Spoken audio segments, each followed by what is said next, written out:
Hola, estamos por Hola. ahí ya. Hola Ricardo, Hola Julieta, muy buenos días. ¿Cómo estás? buenos días. Muy contenta de tenerte aquí esta mañana. Después de tanto verte en tus transmisiones, por fin se nos hace tenerte del otro lado a nosotros. Muchísimas gracias por la invitación, de verdad. Estoy muy contento y muy honrado de estar con ustedes en este día tan increíble. Está padrísimo. Gracias. Pues les cuento de Ricardo. Ricardo a lo mejor no lo sabe, pero llegó a Sinaloa muchísimo antes de lo que él cree, porque lo esperábamos con los brazos abiertos desde hace mucho. Ricardo es un museógrafo y museólogo y está acá en Sinaloa, a cargo del proyecto museológico y museográfico del Museo Materia. Y pues es nuestro museógrafo favorito, ¿verdad? El consentido, con todo el corazón, Ricardo, es tu casa y nosotros somos, amigos y seguidores tuyos. Y pues es un placer estar aquí, contigo, charlando. Y pues, vamos a hablar de museos, obviamente, pero de museos, ¿qué, Ricardo? Pues fíjate que yo traía una provocación así para mover las conciencias y que habláramos de museos como muy contemporáneos, pero especialmente este tipo de museos que construyen comunidad y futuro y están como en la línea de lo que está pasando en el mundo en los museos, ¿no? No hablar de los museos como muy tradicionales, sino de los museos que están a la vanguardia, lo que están haciendo los grandes museos del mundo. Qué padre, me interesa muchísimo porque aparte, los museos de hace 3, 4 meses, pues ahorita ya somos diferentes a los de ahorita, ¿no? Entonces, nos cambió bien rápido la percepción, la operación, incluso yo creo que para el ICOM hasta el nuevo concepto de museo va a estar otra vez diferente. Entonces, pues bueno, empezamos. Cuéntanos, Ricardo, ¿cómo vamos con los museos, con el concepto, con lo contemporáneo, con el COVID? Pues déjenme contarles un montón de cosas. Déjenme compartirlas en mi pantalla un momentito. Hay un detallito aquí de un botoncito que tengo que apretar. A ver si podemos compartir. Bueno, vamos a esperar un momentito a ver si el administrador nos manda que podamos compartir. Pero mientras, les quiero contar dos cosas rápido. Y es que justamente lo que está diciendo Julieta es importante porque ahora todos los museos están un poco pensando que no pueden regresar como eran. Ya no hay posibilidad. Todo ha cambiado. Tienen que recibir otra cantidad de gente. Y los museos que ya abrieron, les quiero contar que están en una circunstancia de cambio muy radical en su operación y también en el diseño de las exhibiciones, ¿no? Como que de pronto los que ya abrieron dijeron, no, no es tan fácil como creíamos y resultó ser mucho más complicado de lo que parecía el entrar en esta circunstancia del COVID. Entonces me parece importante también decirlo porque ahí podemos empezar a hablar, que es lo que quería contarte, del tema de los museos. Entonces ya pueden ver la pantalla, espero que sí, Sí. y les voy a contar dos cosas rápido de los museos como el MIA. Porque fíjate, Juli, que cuando el MIA nació, nace dentro de un ámbito de un grupo de museos que cambiaron el mundo de los museos para siempre, ¿no? Es decir, cuando este grupo de museos nació, los museos tuvieron que reentenderse un poco a fuerza, digamos, y tuvieron que armar otras estructuras para saber cómo eran y en qué pensaban y qué creían con respecto a los públicos. Entonces, el tema de los museos interactivos, que por eso estamos hoy aquí, quiero empezar con ellos porque les quiero decir que estos fueron los que estuvieron en la vanguardia en algún momento, hace unos, pues ya casi medio siglo, digamos, a 50 años o 40 y tantos años, la verdad es que sí cambiaron mucho la manera como entendíamos el estar en un museo, porque un museo por lo general tú ibas a observar objetos, ibas a caminar y ver vitrinas, pero no a interactuar o a dialogar o a hacer este tipo de función, que como les conté, era un paradigma que tenía 50 años. Hoy es interesante porque ese contexto nació a partir de una situación histórica, es decir, ellos querían marcar una línea distinta en un momento histórico donde se entendía que la visita al museo tenía que ser así, como para observar y para caminar, pero no para tocar o para interactuar. Y respondía mucho como a un momento histórico, como les contaba, muy específico y era un paradigma para ese momento, ¿no? Recuerdo tres cosas que les quiero mencionar a las personas que tienen mi edad o un poquito más, que es que la televisión en los 60 pues no era de cada quien en su cuarto, era una televisión familiar donde todo el mundo se reunía, había discusiones para ver qué programa veían, pero no tantos porque no había muchos programas, no había muchos canales. Y ese tipo de cosas también es importante decirlas porque más de 500 objetos que nosotros utilizábamos en los 80s, en los 90s, ya no existen, ¿no? Cosas que usábamos para oír música, tecnologías que utilizábamos para comunicarnos, y cómo vimos la misma película en un gran cine de miles de asientos, y luego la vimos en cines pequeños, y luego la vimos en versión beta, en VHS, en DVD, y ahora en Netflix, y cómo hay cosas como el fax que ya no existen, y cómo nos enfrentamos a esta sociedad que ha cambiado tan radicalmente, ¿no? En las maneras de comunicarnos y especialmente en estas tecnologías nos damos cuenta que la rapidez tecnológica está transformando el mundo. Y la pregunta aquí tendría que ser si después de 50 años este grupo de museos, que claro, fue un paradigma importantísimo, tendría como que repensarse de otra manera y es justo el trabajo de un montón de personas que trabajan en los museos interactivos, digamos como los nuestros, y que están tratando de pensar, bueno, hacia dónde podríamos ir ahora, ya que tuvimos esta maravillosa experiencia. Entonces siempre empiezo, recuerden, mencionando las 4 palabras que nos dan contexto a siempre que dialogamos juntos. Una tiene que ver con hiperrealidad, el contexto de la información en la que estamos, digamos, inmersos y cómo es que todos los contenidos que tú y yo dialoguemos están puestos ya en Google, están puestos ya en un montón de videos de YouTube, están puestos ya en un montón de voces y nuestra voz es una voz más en este grupo de voces y ahí es donde hay una discusión interesante sobre el uso de las redes y el proyecto de las sociedades de la información en las que estamos. Entonces, todas estas cosas, el tiempo que pasamos en las redes, que es la hiperconexión, la situación de los contenidos y desde dónde entendemos qué es falso, qué es verdadero, qué es inexacto, qué es la hiperrealidad, y el tema también de la fragmentación de esta información, que es el tema transmedia. Si ustedes tienen mi edad y se acuerdan del terremoto del 85 y estaba en la Ciudad de México, la gente en la ciudad tuvo que esperarse hasta la noche para ver qué pasó en la televisión, en el noticiero de Jacobo Saludowski, que mucha gente que nos escucha no sabe ni quién es, pero era un señor que tenía un noticiero muy famoso. Y la verdad es que ahora, en el terremoto que pasó en la Ciudad de México, nosotros tuvimos ya 300 videos al minuto de que sucedió el terremoto. Es decir, la gente se enteró de formas totalmente distintas a las que se hubieran enterado 20 años después, ¿no? Y eso me parece que es interesante porque tiene que ver con lo transmedia, con la rapidez de lo que estamos hablando y dónde estamos.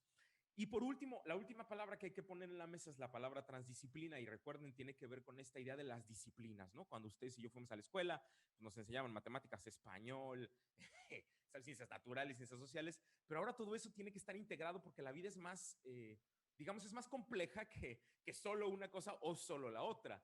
Y la idea de la transdisciplina tiene que ver con el tema de la complejidad y esta idea que es un paradigma, les quiero contar, de la educación contemporánea, el hablar de sistemas complejos y pensar que si bien todo esto nos funcionó durante un momento en el siglo XX, ahora tenemos que estar repensando qué va a pasar en el siglo XXI y en el futuro con todas estas carreras híbridas y estas nuevas formas de entendernos y de dar solución a nuestras, digamos, a nuestras problemáticas cotidianas que no son las mismas que las del pasado.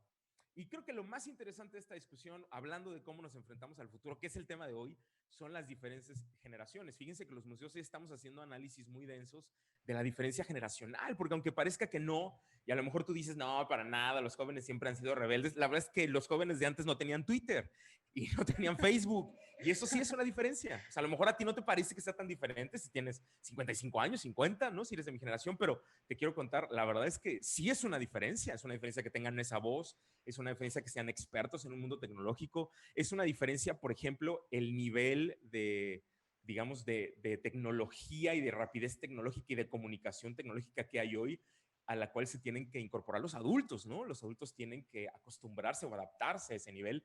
¿Y cómo es el mundo del futuro? El mundo del futuro está como lo ven. Hay un mundo del futuro donde estamos teniendo más adultos y menos niños, muchos más, ¿no? Y me parece interesante hacer esta división entre unos y otros. Ahí tienen una marca del 2017 de cómo estamos en este momento en generaciones y quiero que vean que en México 6 de cada 10 ciudadanos son menores de 35 años. Esto quiere decir que todas las personas que son mayores, digamos, voy a usar esa palabra, pues somos una minoría y hay que dialogar mucho sobre esta idea de que el mundo sea una mayoría de jóvenes, me parece importante. Y llega la última reflexión que quiero dar ahora con esta provocación, muy rápida, es la web 2.0, que es de lo que vamos a hablar ahora al final, porque nos va a mover a toda la conversación del resto y es la provocación que quiero traer con ustedes. En las redes sociales, la gente tiene una voz súper fuerte que es igual a la de cualquier experto. Es decir, mi primo Poncho tiene su Twitter y le puede escribir al presidente, al Papa o a Trump y nadie lo censura. Y puede poner Totalmente. Lo que quiera. Y quiere decir que es un experto como cualquier otro. Entonces, eso implica que tiene una voz tan importante como las demás. Y ese es un cambio radical hace 30 años, donde el experto era el maestro, el académico, el profesor, ¿sabes? Y eso ha como cambiado la manera como entendíamos quién es la voz experta. Y me parece importante porque de pronto, digo, yo entiendo que hay muchas personas de mi generación que tenemos todavía esta estructura de no, el experto es el que habla. Pues sí, en un momento histórico, pero hoy, en este momento en las redes sociales, no es el experto.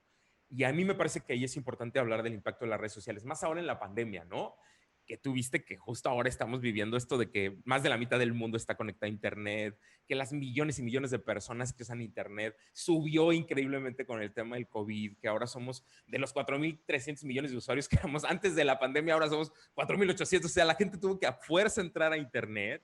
Y la cantidad de horas, Yuli, que teníamos antes, que estábamos en México en 8:20, siempre hemos sido uno de los 5 países que más tiempo diario se conecta a Internet, pues ahora subimos como 20 minutos en 3 meses. Es impresionante, ¿no? Impresionante. Y tiene que ver, ¿sabes con qué? Con que el tiempo que estamos en Internet, ese tiempo de, imagínense, 8 horas 20 minutos que pasan nuestros cibernautas en Internet, que la gran mayoría tienen entre 19 y 28 años, esas 8 horas diarias, imagínate, de conexión a Internet, pues implican transformar un mundo que es muy distinto al que conocíamos. Y aquí déjenme dar una pausa y hablar de la institución que más le está costando trabajo cambiar, la escuela.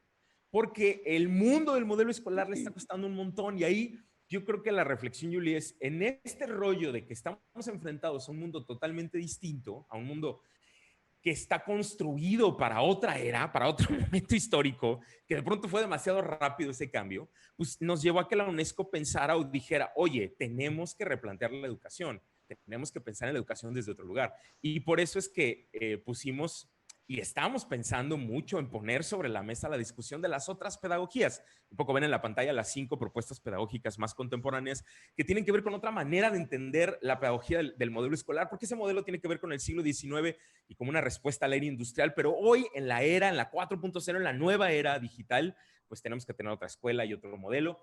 Y ahí yo te preguntaría si los museos no tenemos que pensar en ese modelo, porque a veces hacemos muchas cosas como copiando la escuela. La verdad es que sí, en muchos momentos somos una copia de la escuela, ¿no?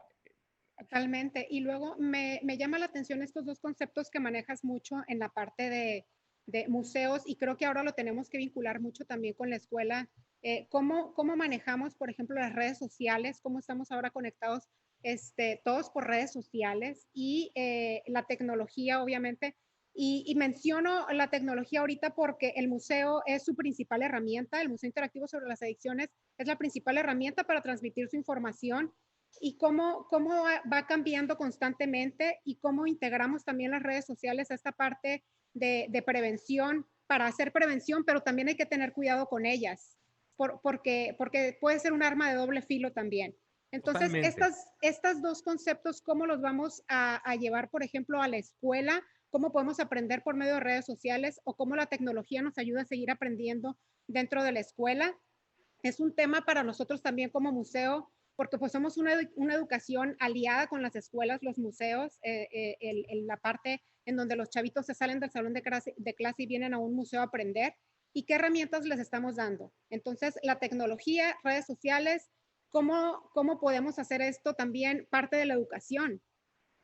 Totalmente. Y yo les quiero contar algo a los que nos están viendo, porque yo siempre he sido fan del Mía, ¿no? Primero porque es único en el mundo, es inédito y me parece que toda la visión, la enorme visión que tiene Luis, ¿no? Luis León, mi director en el Centro de Ciencias y que en un fundador del MIA, tiene que ver con justamente saltar eso, porque ahí cuando estás mencionando lo de la tecnología fue, ¿cuántas escuelas realmente pensaban que la tecnología podía ser un medio para enseñar? Y te diste cuenta Exactamente. que ninguna, ¿no? Todo el mundo decía, claro Ninguna. que no. Los maestros están vueltos Claro, locos, los papás vueltos locos. por supuesto. Y ese fue el gran aporte inédito y la increíble visión de Luis sobre el MIA, el creer que, por supuesto, existe un lugar, claro que puede ser una herramienta, por supuesto que lo es, y además que el tema daba para explorar esas ideas de la tecnología y es como esta punta de lanza el MIA de crear, construir y presentar discursos, proyectos, herramientas, formatos, fíjense bien, para construir, digamos, elementos de lo que significa traer un tema tan complejo a un grupo que maneja estos niveles de tecnología en un discurso mucho más cercano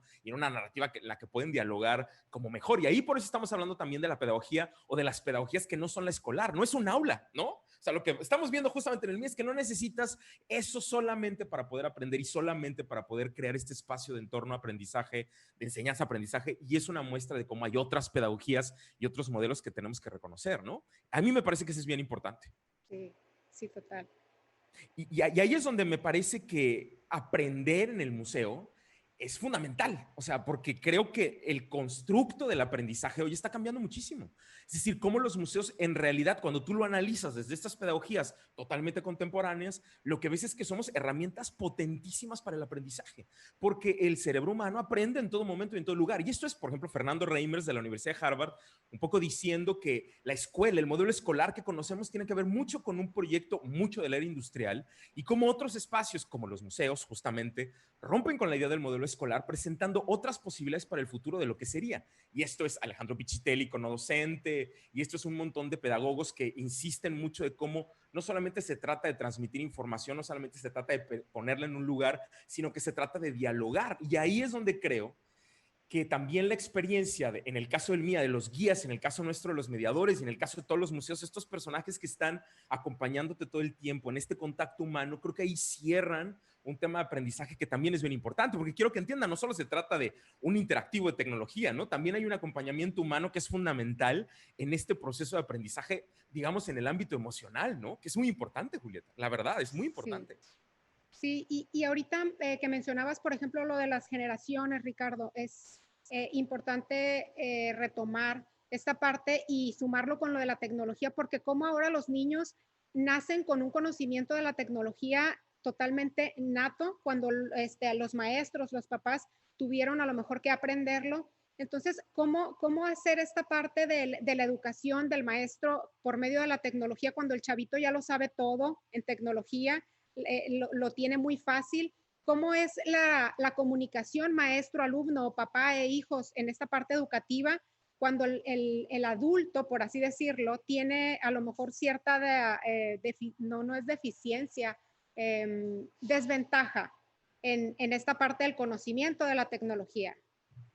A mí me parece interesante porque eso que estás contando tiene que ver con un concepto que le llamamos la brecha digital y tiene que ver con cómo en un momento histórico el mundo de los adultos era un mundo donde tú como joven tenías que acoplarte, aprender los protocolos, cómo se vestía, de hecho, desde reglas de etiqueta hasta reglas de cómo dialogar con las personas adultas, cómo encontrarte con ellas. El Y en ese respeto. contexto, ¿no? De ese proceso, hoy en este momento histórico, te das cuenta que al revés, los adultos tienen que adaptarse a un mundo de lenguajes, quiero usar esa palabra, que son utilizados más por los jóvenes, ¿no? Formatos, herramientas, artefactos, que son claros para los jóvenes, pero no para los adultos. Y esa adaptación, fíjate que como que rompió socialmente un montón de cosas, ¿no? Porque ahora tenías a la persona que era un experto, ¿no? Un director, una persona que tenía que preguntarle a un joven, ¿no? A cómo utilizar una herramienta. Y esa brecha digital es un proyecto que todavía estamos dialogando y estamos trabajando porque el mundo no se va a detener. ¿Pero qué nos enseñó eso? Y tiene que ver con lo que están viendo en la pantalla, con que el aprendizaje hoy es un aprendizaje para siempre. O sea, si yo tengo, digamos, mis papás, ¿no? Estudiaron en la universidad y ellos decían, bueno, ya estudié gracias a la vida, ¿no? De aquí yo ya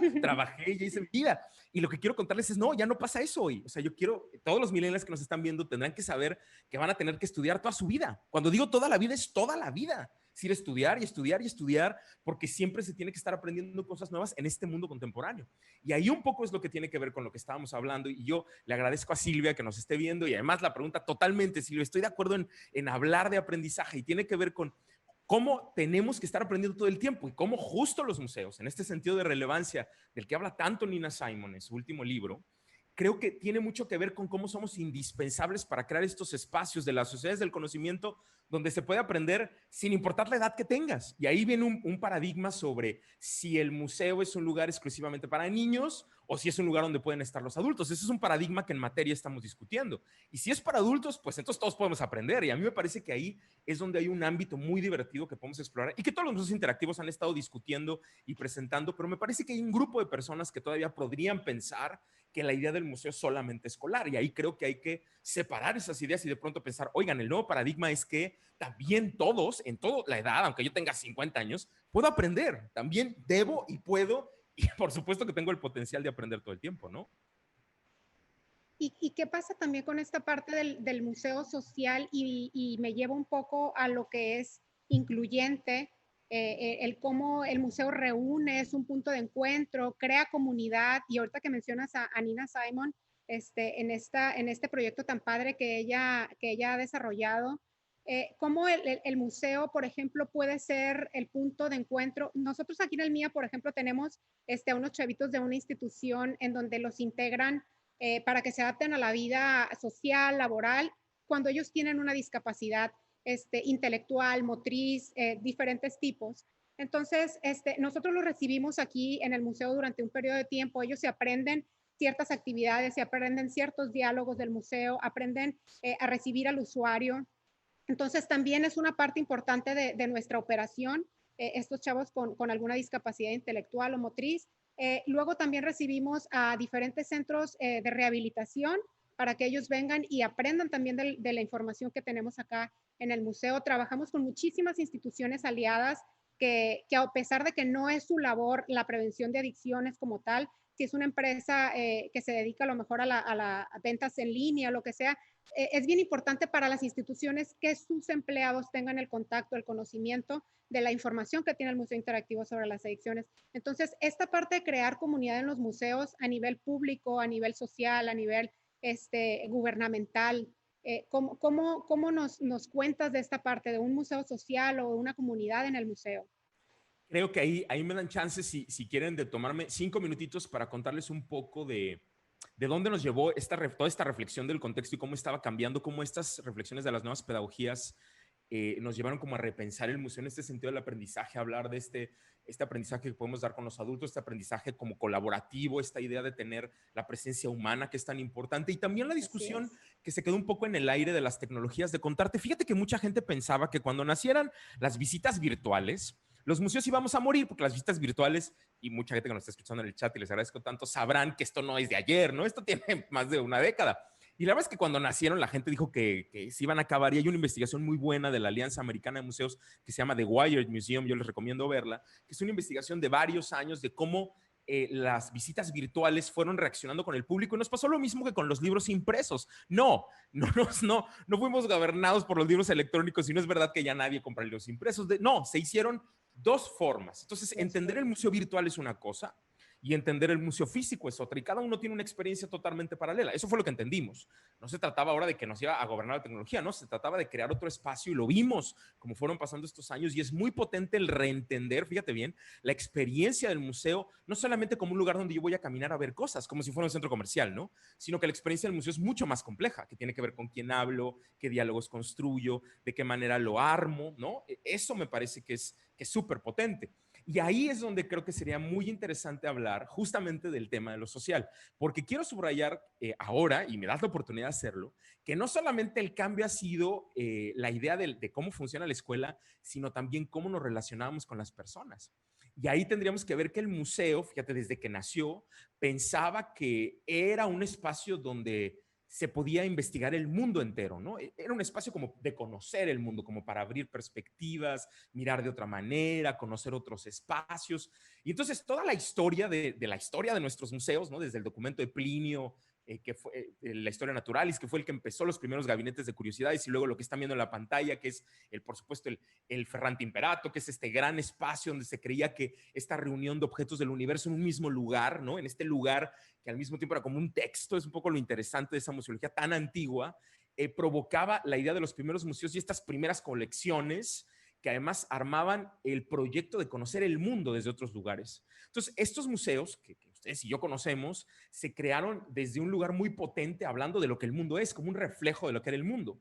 Pero ahí habrá algunas ideas que tendríamos que empezar a poner de lado, porque en estos análisis contemporáneos del museo decíamos, oye, pero el museo no es solo turístico, ¿no? Y el museo también tiene unas tensiones de conocimiento y de saberes y de cosas que se dicen muy densas, y también no podemos decir que el museo no es político, ¿no? Porque el museo siempre tiene posiciones y posturas, y entonces habría como elementos que nos hicieron repensar mucho en nuestro uso, tanto de la cultura visual como la material, que es básicamente en lo que nosotros trabajamos como museos, y nos enseñó a pensar que hemos dicho durante muchos siglos qué es el arte, qué era la historia, cómo se habían impuesto cosas con respecto a qué sí mirar, qué no mirar, qué era lo que deberíamos mirar, qué no. Mucho la discusión de los museos de historia natural en este sentido de pensar que la naturaleza no éramos nosotros, entonces creíamos una vitrina para poner a las especies un poco que nos pertenecían, que era nuestro mundo. este lenguaje que hablaba tanto de la historia de la naturaleza de allá, de aquella historia, no nuestra historia. Y un poco como romper esas ideas nos ha llevado ahora en los últimos años a como repensar mucho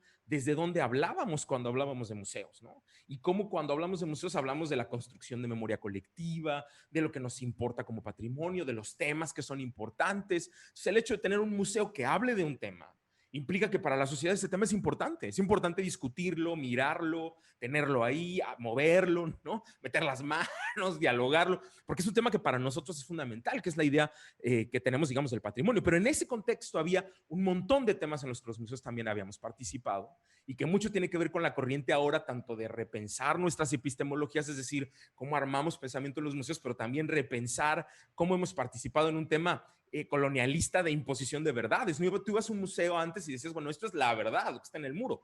Y hoy un poco te diríamos, no necesariamente, es una mirada, una versión, un discurso, una propuesta que tiene otros elementos, otras situaciones que también se pueden discutir, y el museo es más visto ahora como un foro, y eso tiene que ver con este proceso en el que hemos ido en la museología, desde la Mesa de Santiago en el 76 hasta la nueva definición de museos el año pasado, en el 19, que les quiero contar, es bien importante porque nació además de una referencia que es la que Julieta amablemente nos permitió discutir, que es la museología social.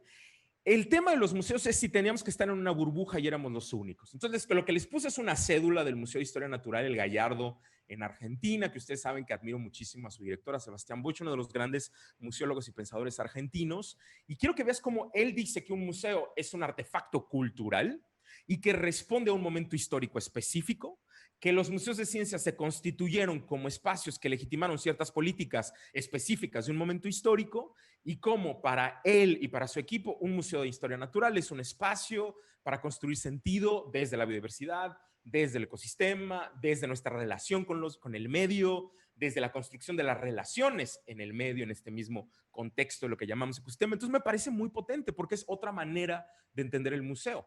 Y aquí tengo un caso más de museología social importante. Este es Medellín, la Casa de la Memoria en Medellín, donde las personas que arman, Lucía, que arma la Casa de la Memoria con todo el equipo, Lucía González propone muy potentemente crear un espacio para construir la memoria de una ciudad que ha estado perseguida, digamos, por muchos años por la violencia, diciendo, tenemos que escribir esta memoria y tenemos que reconstruir nuestra historia y pensar la historia del mañana, es decir, escribir esta historia, pero desde el presente del hoy. Entonces, no es un museo donde vas a ver la historia de hace 50 años, vas a ver la historia de ayer, de antier y de personas que viven en la ciudad, y me parece muy interesante porque, como verán, es un paradigma, es una manera distinta de entender un museo donde no voy a tomar una clase para ver de historia del pasado, sino entender qué es la historia hoy, ¿no? Mi historia en este momento, y si puede tener ese nombre, o si para llamarse historia tiene que estar en un libro y tener 200 años de antigüedad, ¿no? Esas son dos diferencias. Y si la historia que tú tienes hoy vale para algo, bueno, pues ahí hay una discusión histórica, aunque parezca raro, de lo que tiene que ver. Último ejemplo, el Museo Memoria y Tolerancia en la Ciudad de México, todo el proyecto de exposiciones temporales con Linda Tash, que le mandamos un abrazo enorme, y el trabajo de Linda de ser muy valiente en decir, voy a hablar de temas en el museo, que son temas tabú, ¿no? Los temas del feminicidio en México, el tema del aborto, ¿no? La detención específica, un momento específico del embarazo, el tema de las comunidades de la diversidad sexual, que fue una de las últimas exposiciones temporales, y ahora el tema del cambio climático. Es decir, ¿cómo trae estas exhibiciones? No para aprender cosas otra vez como en un libro de texto, trae estas cosas para que discutamos esto aquí y ahora. Es decir, ¿qué está pasando aquí con la diversidad, con la situación del aborto, con los feminicidios, y cómo lo podemos discutir? Y ahí me parece que entra mucho el tema justo del MIA. Si te das cuenta, Julieta, o sea, hay como una relación muy directa entre lo que hacemos en el aquí y el ahora y esos museos de vanguardia que dicen, vamos a hablar de los temas que realmente nos interesan hoy como sociedad. Y ahí está cruzando toda esta línea del aprendizaje, de lo que estamos hablando y de los constructos también de como sociedad. Quiero aquí aclarar esto, cómo sociedad construimos ciudadanía, porque no todo tiene que ver con la educación de las escuelas, ¿no? Un gran problema que tenemos muchas naciones es el tema de la ciudadanía invisible, ¿no? Lo que no se entiende como ser ciudadano, lo que no se entiende como esas reglas que tienes que vivir como adultos y que parece que todo lo aprendes cuando tienes 10 años de edad. No, hay cosas que se aprenden siendo adulto, hay cosas que se aprenden en la tolerancia del otro, hay cosas que se aprenden incluso para manejar, en la manera vial de cómo te diriges, y eso nos enseña la escuela, perdónenme. Entonces tenemos que ampliar nuestra mirada de lo que la educación es. Entonces ya cierro con esto para ya poder dialogar más, porque esto me parece que va a cerrar muy bien. El ICOM el año pasado, como les conté, quería redefinir el museo. Y eso no pasa en todas las instituciones, perdónenme, no todas las instituciones se sientan y dicen, ¿qué creen? Vamos a cambiar lo que significa tal nombre por este. Eso no pasa, ¿no? La tienda significa esto, pues ahora se va a significar aquello. Es una cosa rara. Y se unieron para discutir cómo lo querían hacer por cosas que tienen que ver con romper la burbuja. O sea, es decir, ¿qué responsabilidad tenemos? ¿Cómo es que nos enfocamos tanto en nosotros mismos, en el ser humano, digamos, y no pensamos en las otras especies, en la relación con otras especies, en otras culturas y en otros saberes, sino que siempre colocamos a un grupo, ¿no?, más homogéneo como el centro, y esto tiene que ver con el tema de la inclusión y la decolonización, pero también con la idea de las tipologías, ¿no? Porque un museo tiene que hablar solamente de, cuando la vida es mucho más compleja. Y necesariamente en el tema de adicciones, ¿tú estás de acuerdo conmigo? No solamente puedo hablar de química y ya. Quiero hablar de lo social, cállate. Aquí vamos a hablar de química. Pues no se puede. Tienes que combinar estas cosas porque nuestro cerebro es químico y hay una relación en eso. Y aunque no lo digamos, el tema de adicciones tiene que ver también con un rollo de recompensa neuropsicológica, con una situación social, de dónde vengo. Es imposible separar todas las disciplinas. Es una mirada muy antigua, como ven. Y por eso es que los museólogos contemporáneos, como Isabel Víctor, lo que proponen es tener mucho más cuidado en pensar en el Museo del Futuro, es decir, de qué estamos hablando cuando hablamos del Museo del Futuro y cómo es que ponemos en jaque un montón de cosas siendo museos, ¿no? Cómo ponemos en jaque la idea de las memorias que no se dicen, los patrimonios que están invisibilizados, los relatos de los que no podemos hablar, cómo recuperamos las ideas de la cultura visual.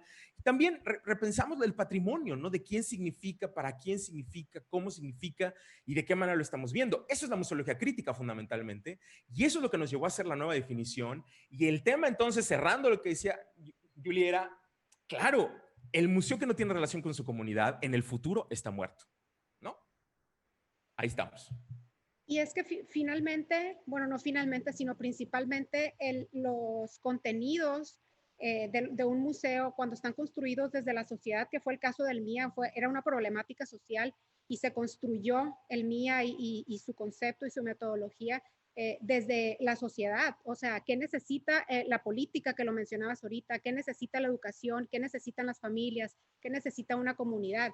Y es que se une todo esto y nace este concepto, esta metodología única que ya conoces y que, como lo mencionabas al principio, Luis León con un equipo multidisciplinario desarrolla. Entonces, ¿cómo todo esto se tiene que ir actualizando? Porque las necesidades en cuestión de prevención de adicciones no eran las mismas que hace 8 o 10 años o 12, no recuerdo cuándo empezó Luis a leer todas estas informaciones sobre prevención de adicciones. Entonces, ¿cómo tenemos que ir actualizándonos también? Aunque es el mismo tema, siempre es prevención de adicciones, siempre es tecnología, tiene que irse actualizando y que ahorita no es el mismo que ayer, ni mucho menos que hace 4 meses. Como lo mencionas, los museos del futuro, museos transformadores, es una secuencia, es un trabajo diario. Y como el tema con, o sea, los contenidos y las herramientas que se utilizan tienen que irse actualizando. La curaduría, háblanos un poco de la curaduría que tú has visto, por ejemplo, aquí en el MIA, que totalmente nuestro director fundador se aventó la curaduría sin saber qué era lo que estaba haciendo y cómo el término era usado. Es una de las cosas que tú sabes que yo más admiro del Sí, MIA. A mí me fascina, me parece deliciosa en ese sentido. Pero les quiero explicar a los que nos están viendo para que no digan qué está hablando Ricardo. La palabra curare, el latín curare, se utiliza en el mundo de los museos últimamente, especialmente en los últimos, digamos, 30 años, para hablar de la selección. A lo mejor tú no te has dado cuenta, pero cuando tú vas a los museos, no a todos, pero a un gran grupo de museos, por lo general hay una selección, digamos, desde los temas que ves hasta las piezas que ves, hablando de un museo muy típico de arte o de historia, donde no creas que el curador se levantó en la mañana y dijo, ¿qué pondremos en el museo? Pues mira, eso queda, eso también, tráete también aquello. No, no es así. Hay una selección muy pensada de la relación entre los objetos, la relación entre varios grupos de objetos y cómo se relacionan entre los temas, y mucho la construcción de las exposiciones temporales en los grandes museos se basa en esa idea de curar. Pero quiero subrayar algo más contemporáneo. Fíjate que en el mundo de hoy el curar es una habilidad fundamental, porque como estamos inundados en información, lo más importante en este momento para un buen comunicador es ser un buen curador, es decir, saber qué información es la adecuada. No sé si me explico. Porque yo tengo 20 años y veo 200 millones de páginas en Google.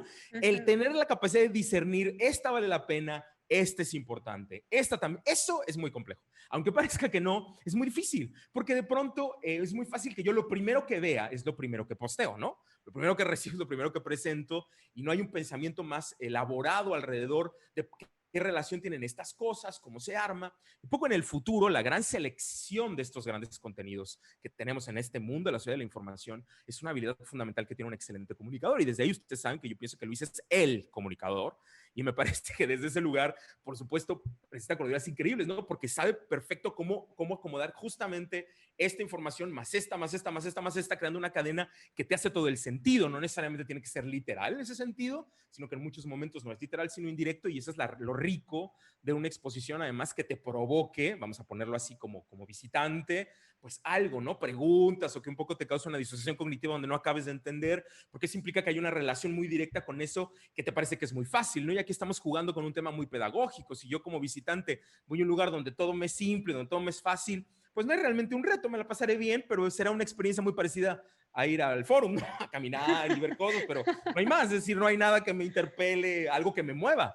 Cambio, una curaduría real, me parece, y aquí estoy citando a Verónica Boix, nuestra amiga del proyecto CEDO de Harvard, creo que una buena curaduría tiene que ver con que me hagas a mí como visitante tomar una posición, construir un argumento, si esta circunstancia me molesta, desde dónde lo estoy diciendo y por qué, ¿no sabes? Como entenderme yo mismo de cuál es la relación que tengo con este tema y por qué me mueve. Y eso me parece muy potente, ¿no? Como que yo entre al museo y me mueva a tener una opinión, armar un argumento, colocarme en una posición, entender cuál es mi relación con esta circunstancia. Y es muy potente porque entonces realmente sí estamos construyendo un diálogo que al final nos puede llevar al aprendizaje, ¿no? Simplemente ver no necesariamente produce aprendizaje, ¿no? Es decir, yo puedo aprender recibiendo información totalmente, pero ahí hay una serie de características que tienen que ver conmigo, ¿no? Pero aprender del otro lado de la mediación tiene que ver con alguien que me provoca una circunstancia, que me mueve y que me hace llegar a un aprendizaje un poco más elaborado, ¿no? Entonces, ahí estamos en el tema de Nina, porque yo te quiero contar que Nina Simon, de la que tanto hemos hablado, y les cuento, ella tiene un blog que se llama Museo 2.0, ya no lo administra ella, pero ya lo empezó, y ella hizo un libro que se llama El Museo Participativo, y lo que ella proponía en este radical paradigma, digamos, que estamos hablando. Y bueno, me encanta que hay tanta gente como Silvia que nos está acompañando y le mandamos un abrazo de que conocen perfectamente a Nina y han Hola, trabajado con Silvia. ella.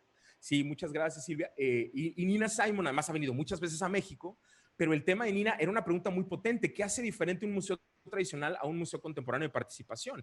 Y decía, bueno, uno tiene que ver con que hay una institución que provee contenidos, pero otro tiene que ver con una institución que es una plataforma de comunicación, un espacio donde hay un diálogo que se construye a partir del otro también y hay una legitimidad de ese diálogo mucho en el sentido de las redes sociales. Un poco la pregunta de Nina era, si el museo fuera como Facebook, digamos, ¿cómo sería? Es una pregunta muy radical para nosotros también entender qué es un museo y de qué se trata. Y a lo mejor yo aquí podría un poco como ir armando tu idea de las curadurías, cerrando con esto de, cuando yo hablo de la selección, también hablo de la experiencia y de cómo construimos espacios y contextos para acomodar las cosas en un lugar, pensar en cómo el público va a caminar por ese lugar, cómo se va a acercar a un cierto objeto. Claro, tiene que ver con la museografía por un lado, tiene que ver por los programas por otro, cómo están construyendo las personas su experiencia en ese lugar y cómo dispongo las cosas para provocarte algo diferente dependiendo del contexto en el que nos encontremos. Y ahí es donde creo que la museografía, que es un poco lo que ustedes saben que yo hice desde el principio, fue lo que estudié y lo que a mí me enamoró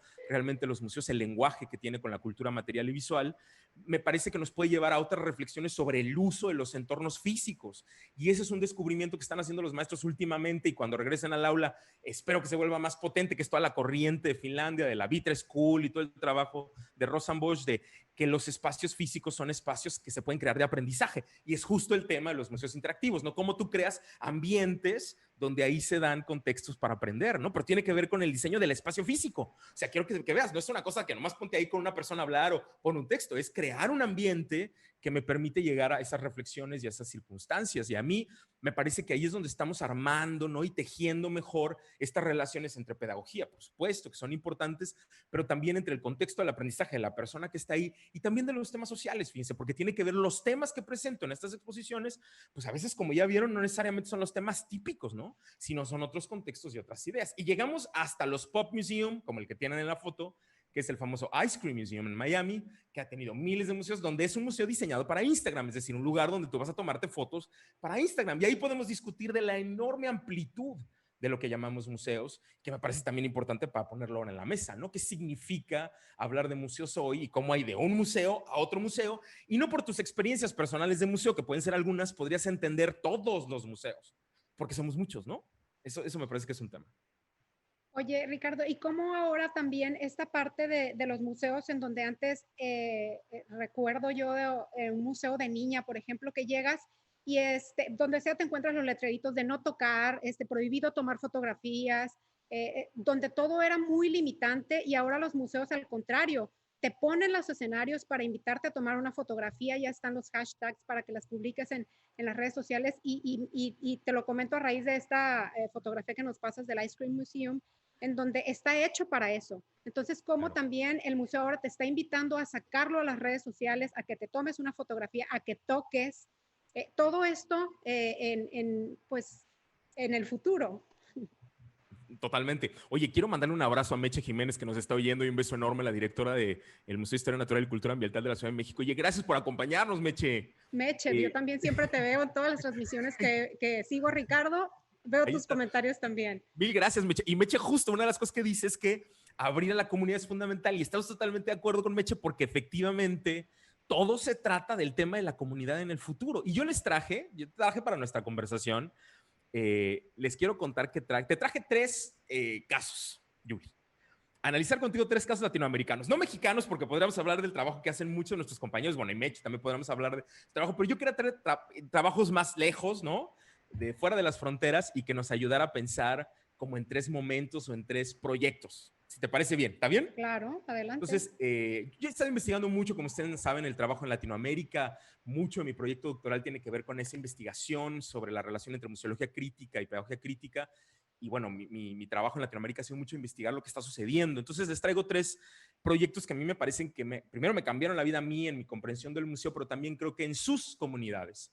Y la relación que tienen con ellas son parteaguas todos, ¿no? De cómo se entienden en este proyecto. Entonces, primero tengo que empezar, por supuesto, con el Tríptico de la Infancia, el proyecto de Chiqui González en Argentina, un proyecto de 7 espacios maravillosos en 2 ciudades distintas, que ha creado y ha cambiado la comunidad y las ciudades y, digamos, todo el estado de Santa Fe en Argentina a partir de este proyecto que tenía que ver con otras maneras de entender espacios públicos y espacios para relacionarnos con las personas. Entonces, esta es la máquina para volar del Jardín de los Niños, y la idea de Chiqui tenía que ver con crear ambientes o espacios como esta antigua fábrica y convertirla en un proyecto un poco relacionado con la Bauhaus, ¿no? Con el tema del diseño, y donde hablas desde la materialidad y la construcción de la materialidad y los proyectos del diseño que son transversales a la industria, a la producción, a la investigación científico-tecnológica para crear nuevos elementos como nuevas telas, nuevos plásticos,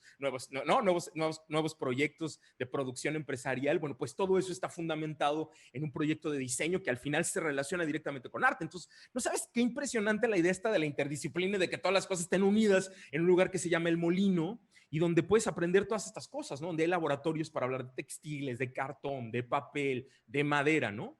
Que me parece muy potente, además, en esta idea de unir lo que se puede tocar, lo que se puede ver, ¿no? En los espacios para dialogar, y junto con estas reflexiones como muy complejas de los materiales que usamos en la vida, de qué manera usamos cosas, como el vestido de novia lo usamos para una vez, ¿no? Entonces, la zona de textiles inaugura con vestidos de novia, porque hay una provocación muy interesante ¿sabes? Del ornamento, de lo que significa un vestido, desde una posición mucho más crítica y más social, muy potente. Me parece que nos permite dialogar de maneras muy potentes. La Redonda es el antiguo lugar donde arreglaban las locomotoras en Santa Fe, y me parece potente porque es un lugar, cada vez que yo iba el fin de semana, 2,000 personas, 1,500, ¿no? Una cosa impresionante, que además iban todos los días a hacer picnic y lo vivían como una cosa totalmente cotidiana, ¿no? Con provocaciones que tienen que ver con escribir, con el ring de la escritura y la lectura, el taller de las alas rotas, que tiene que ver con Recrealalas, un poco como un espacio del Renacimiento, el taller de las tierras de tu vida, donde vas poniendo en un como bote el tipo de tierras que han pisado tus pies durante X cantidad de años que Wow, qué tiene, padre. y cómo lo vas pensando de una manera como súper poética. Y esas reflexiones poéticas, cómo te llevan a armar un espacio totalmente social. Entonces, en la entrada de la Isla de los Inventos, que es lo que ustedes están viendo, hay un parque enorme, digamos un parque entre comillas, porque es este lugar como de piedras, donde hay bancas para sentarte. Pero lo que hizo Chiqui fue reunir a todos los viejos de la ciudad, ¿eh? Estamos hablando de personas de más de 85 años, y les pidió una frase que quisieran dejarle a los niños. Y todos los viejos las dejan, y lo que ves es cuando tú levantas las piedras están las frases de los viejos. Y es como una construcción intergeneracional súper potente, porque es la presencia de ellos en ese lugar, ¿no? Y están invitados a todas las inauguraciones, hay una relación directa con lo que están haciendo, y en la isla se habla de todas los grandes oficios de la ciudad, ¿no? El que hace cerámica, el que vende periódicos, cosas que a lo mejor no tenemos como muy en la mente, pero que tienen que ver mucho con repensar y revalorar desde dónde estamos. Y en esta situación intergeneracional también, ¿quién me explica un mapa como estos? Pues tiene que ser tu abuelo o un abuelo que encuentres por ahí. Busca un abuelo en la sala y dile que te enseñe de qué se trata lo que estamos viendo. Y me parece que son como provocaciones muy, muy potentes para crear espacios para leer, espacios para encontrarnos, lugares para aprender pues cosas típicas de coser, tejer, textiles, dibujo. Y bueno, el último que les voy a presentar de Chiqui, ¿no? El Archivo General de Miedos. Tú te formas, al fondo está el archivo, hay un burócrata, un servidor público sentado en un escritorio que te recibe, te da un oficio y te diga, anote aquí su miedo. Entonces el oficio dice, yo, Ricardo Rubiales, de tanta edad, en este momento quiero entregar mi miedo tal que es el más grave, consiste en, y escribes el miedo. Entonces él lo toma, lo archiva, dialoga un poco sobre ese tipo de cosas y me parece como súper potente esta relación de la provocación como poética, ¿no? Hay que tener muchísimo trabajo ahorita con la pandemia. Muchísimo. Con tanto miedo. Totalmente, pero qué fuerte es, digamos, como el espacio de poder abrirlo y escribirlo y dialogar. O sea, hay como cosas muy interesantes, además del mismo ejercicio per se, ¿no? Primeramente como muy poético, porque yo creo que Chiqui primero es como un artista, ¿no? Y te lleva a reflexionar temas muy densos desde un ejercicio tan, pues digamos, tan juguetón hasta cierto sentido, ¿no? Bueno, otro argentino, hoy estoy muy argentino, pero otro argentino, el segundo, Ferro White. ¿O quieres que hagamos un comentario sobre esto? Vamos con el otro argentino y luego hacemos comentarios los dos. Sí, vamos con el argentino y necesito que nos ayudes a cerrar. Vale. Con el argentino hay unas preguntas que queremos que nos dejes porque tú eres de dejarnos preguntas a nosotros. Perfecto. El argentino es Ferro White y lo que hizo fue crear un espacio donde hablaran del trabajo, un museo sobre el trabajo. Lo que harían era preguntar sobre la historia, quiénes la hacen, quiénes la transforman, como ya lo habíamos visto, y propone una idea de hablar de nuestra historia como en cuanto a costumbres, y entonces arma todo un sistema de comunicación donde cuando tú vas al museo lo que haces son trapitos de cocina como las que tienen las chicas del lado derecho, donde ellas imprimen esos trapitos de cocina, hablando de cómo la vida de ellas reflexionan, pues mi vida está muy relacionada con la cocina, quiera o no quiera. Y el trapito de cocina me recuerda muchas cosas, ¿no? Muchas cosas que pueden ser o no deben ser. Ejercicios como este, ¿no? De la llamada, donde ponen a Trump y discuten lo que significa el trabajo. ¿Y qué pasaría si le llamas a Trump hoy? ¿Qué te diría? ¿Qué dirías tú, no? Y la frase de Testoni de el museo empieza afuera, ¿no? El museo en realidad empieza afuera y es un museo donde tú vas y todo el tiempo están comiendo, todo el tiempo hay empanadas, todo el tiempo hay fiesta, las exposiciones y los programas se tratan de que la gente lleva comida, la pone ahí y se ponen a dialogar. Entonces el director es el primero, donde dice la ría para todos, el primero de la fotito es Nicolás y bueno, los demás son sus compañeros, pero tiene que ver como mucho la construcción de otro tipo de museo. Y yo creo que hablando de Nicolás, tengo que hablar de este espacio. Es un espacio de Ana María Armijos en Ecuador, que era la antigua terminal de camiones y les quiero contar que ella le dicen, Ana María, hace ahí un espacio cultural y dice, sí, lo voy a hacer con deportes y decide, justo lo que estamos hablando hoy desde la mañana, hacer la mitad del edificio para deportes, entonces hay sala de taekwondo, albercas, gimnasio, lo que ustedes quieran, sala de yoga, todo lo que ustedes quieran, y del otro lado del edificio está la parte de cultura, las exposiciones, los talleres. Entonces la señora sale de la alberca con zapatito de hule, con su toalla y mojada, y se para frente a la exposición de cuadros, y tú ves a la señora viendo la exposición de cuadros con toalla y agüita abajo. Esto es real. Y me parece muy potente porque rompe una frontera, ¿sabes? De los deportistas están aquí y los de cultura están acá. Y en realidad unirlos ha causado una generación de un proyecto increíblemente denso que me parece como súper potente en ese caso. Entonces, bueno, ahí están mis ejemplos de ella. A lo mejor se los puedo contar también. Es La Ronda, una exposición que armaron con los vecinos de un barrio y los vecinos participaron en la construcción de la exposición. Y en el caso de Cartas de Mujeres era porque en Quito en un momento 7 de cada 10 mujeres eran golpeadas por, digamos, por personas de su propia familia. Había una violencia intrafamiliar muy seria. Y entonces ella decide armar en las plazas, arma un proyecto donde envía estas cartas como libres y las mujeres se pueden sentar y escribir sus experiencias y esa fue la fuente para crear la exposición, una exposición muy dura, muy catártica, digamos, porque era de las voces reales de las mujeres en Quito, anónimas, ¿no? Pero reales y muchas artistas participaron. Entonces es el tipo de proyectos que, como ven, tienen que ver no solamente con tener relación con la comunidad, sino también que la comunidad tome la voz del museo, que es como otra fase, ¿no? De lo que estamos haciendo. Así es. Ricardo, muchísimas gracias por unir todos estos conceptos en una sola plática, por dar la importancia desde tu visión del trabajo que está haciendo el MIA, del espacio que nosotros tenemos. Gracias por estar aquí en Sinaloa. Te queremos, Ricardo.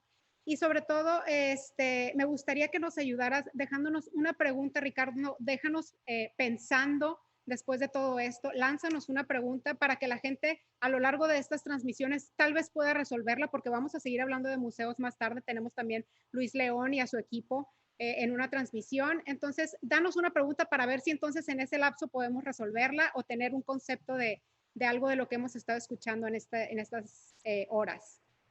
Yo creo que nuestra pregunta, y que además tiene que ver con toda la generación de la línea curatorial de materia, porque un tema importante es contarles que, bueno, yo estoy trabajando en el Centro de Ciencias de Sinaloa en materia, que no sé, bueno, Julie sí sabía, pero las demás personas que me están viendo no lo sabían, y contándoles eso de materia, contarles que la línea curatorial tiene que ver con esta pregunta que les estoy dejando, es decir, el tema de cómo cuando pensamos en el futuro, y estamos pensando en la incertidumbre y en lo que pasa mañana, y justo ahora que estamos en esta situación de pandemia de qué va a pasar mañana, creo que es muy potente unir todas estas ideas de los objetos que tengo en mi vida que marcan esta circunstancia, cuáles son, por ejemplo, las circunstancias y las imágenes que me están construyendo ahora, pero también qué fue lo que pasó antes y qué fue lo que pasará después, y qué decisiones puedo tomar en base a estas cosas. Cuando tú te haces todas esas preguntas, estás armando una exhibición muy potente sobre tu propia vida.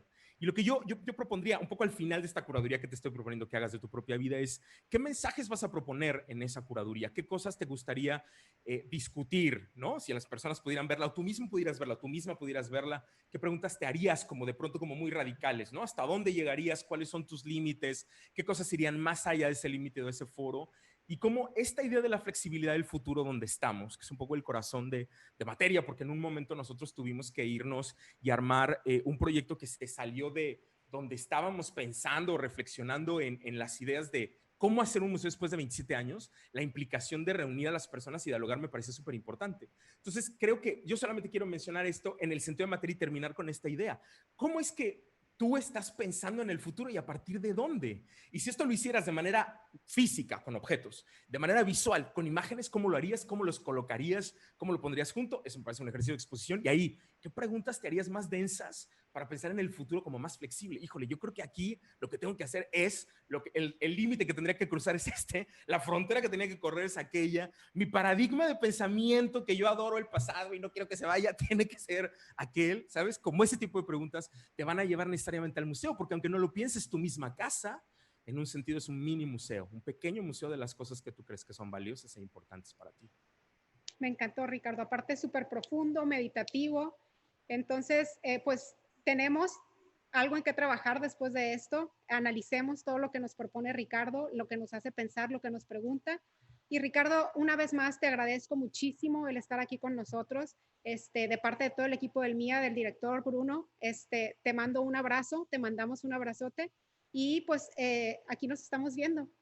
Gracias, Ricardo. A todos, a todas, muchas gracias. Muchas gracias, Julie. Gracias a todos, gracias a Bruno y muchos abrazos y muchos besos. Cuídense mucho, muchas gracias. Hasta el rato. Bye bye.